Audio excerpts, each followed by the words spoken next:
Sweeping auto.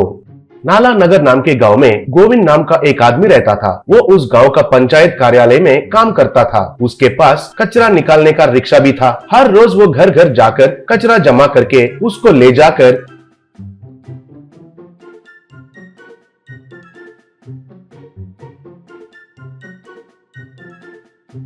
गांव के बाहर डंप यार्ड में फेंकता था।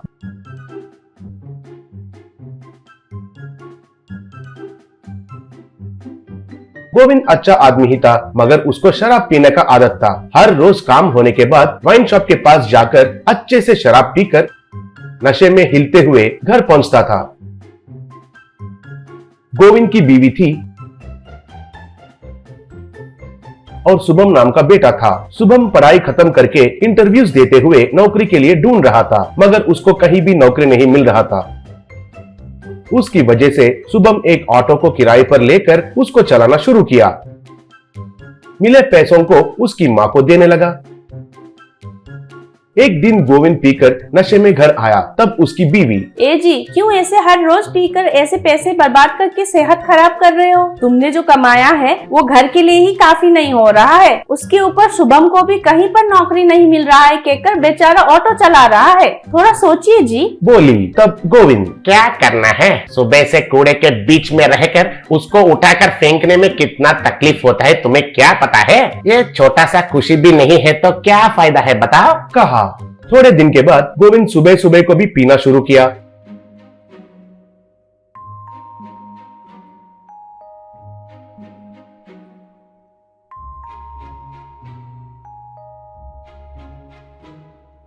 कचरा डालने के लिए आने वालों के साथ झगड़ा करना शुरू किया। ये क्या है जी, सरकार वाले इतने ज्यादा पैसे खर्च करके प्रचार कर रहे हैं और तुम लोग तो बिल्कुल ध्यान नहीं देते हो। गीला कचरा और सूखा कचरा को अलग अलग से डालने के लिए कहा तो समझ में नहीं आ रहा है आपको, सब मिलाकर क्यों डालते हो, कहा। तब एक औरत, क्या रे ज्यादा बोल रहे हो? जो भी है हमारा फेंका हुआ कचरा उठाकर ले जाना ही तुम्हारा काम है, बोली। तब और एक औरत, गीला कचरा हो या सूखा कचरा, हमको क्या काम है उससे? कचरा जैसे भी फेंकने से तुमको क्या, और तुम पीकर ड्यूटी कर रहे हो, बोली। तब गोविंद, आप जैसे लोगों को कैसे समझाना है पता नहीं चल रहा है। जब सरकार कह रहा है कि गीला कचरा और सूखा कचरा को अलग अलग करने के लिए कितना खर्चा होता है पता है? वही काम अगर हम घर पे करेंगे तो सरकार को कितना बचेगा आपको क्या पता है? हमारा जिम्मेदारी भूलकर सरकार को डांटने के वजह हम क्या कर रहे हैं? मैं पीकर कुछ गलत नहीं कहा है, आप कचरा को अलग अलग करके देंगे तो ही मैं लेता हूँ, कहकर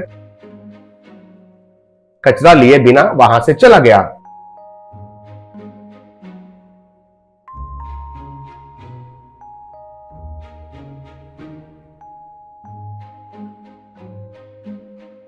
एक दिन गोविंद एक धनवान की बीवी से भी कचरा के बात में झगड़ा करके कचरा को लिए बिना उधर से चला गया।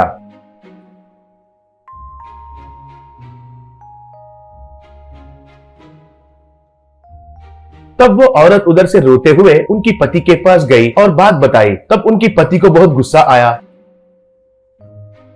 अगले दिन वो धनवान उसके कार में जाकर जब गोविंद उसका रिक्शा चला रहा था तो उधर जाकर ठोक दिया। गोविंद उधर बाजू में गिर गया और रिक्शा भी टुकड़े टुकड़े हो गया। उसके बाद वो धनवान सरपंच के घर जाकर, क्या सरपंच, क्या चल रहा है गांव में? वो कोई कचरा उठाने वाला कचरा कहीं का पी के आकर मेरी बीवी को कुछ भी बातें सुनाएगा? तुरंत ही उसको काम से निकाल दो, नहीं तो मिनिस्टर जी से कहकर तुमको क्या करना है वो भी देख लूंगा, कहकर धमकी दिया। वो सुनकर सरपंच डर गया।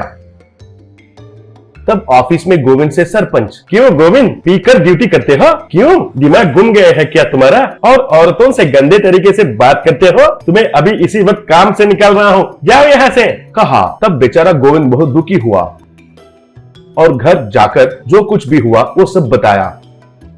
अगले दिन से गांव में कचरा ज्यादा जमा होना शुरू हुआ। एक दिन कलेक्टर सरपंच को फोन करके, सरपंच जी, आने वाले हफ्ते एमएलए और मिनिस्टर जी हमारे गांव में मीटिंग्स के लिए आ रहे हैं। गांव में कचरा ज्यादा जमा हो गया है कहकर मीडिया में दिखा रहे हैं, क्या वो सही है? वो लोग आने के समय अगर गांव साफ नहीं है तो बहुत बड़ा समस्या हो जाएगा जी, ध्यान रहे, कहा।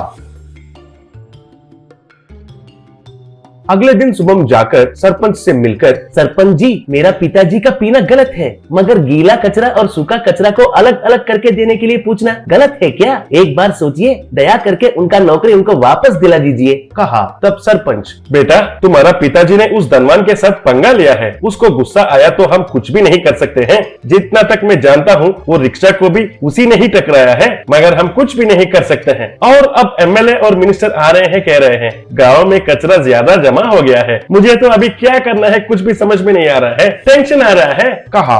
तब शुभम, सरपंच जी, मुझे एक मौका दीजिए, इस पूरा गांव को मैं साफ करूंगा, रिक्शा नहीं है कहकर आप मत सोचिए, वो सब मैं देख लूंगा, कहा। तब सरपंच ने ठीक है कहा। बाद में शुभम उसके ऑटो के चारों ओर झाड़ुएं लगाया।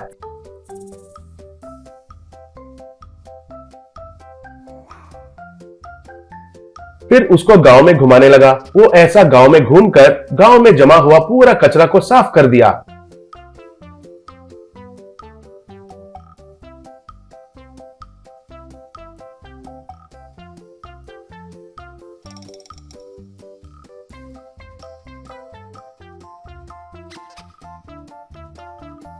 उसकी वजह से पूरा गांव अच्छा हो गया। बाद में सरपंच खुश होकर गोविंद को वापस नौकरी में लगाया।